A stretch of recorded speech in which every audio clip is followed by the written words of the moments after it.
وإن عدتم عدنا. خلاص ما بقاش فيه ثورة هتتعمل. شعب مصر فهم الدرس كويس قوي من 10 سنين. خلص، انتهى الدرس يا حبيبي. اللي بيسخنوا الناس وهم بره مصر عايزين المصريين يخربوا بلدهم بإيديهم، ده مش هيحصل. ولو في قلة قليلة بتسمع الكلام، احنا مش هنسمح لهم ان ده يحصل.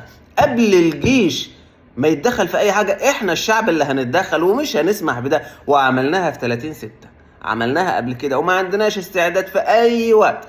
ما عندناش مشكلة نعملها في اي وقت، ومش هنسمح لحد يخرب مصر ولا يخرب اي مكان فيها. مصر تؤمر امر، قسما بالله كل اللي مغتربين بره وانا واحد منهم.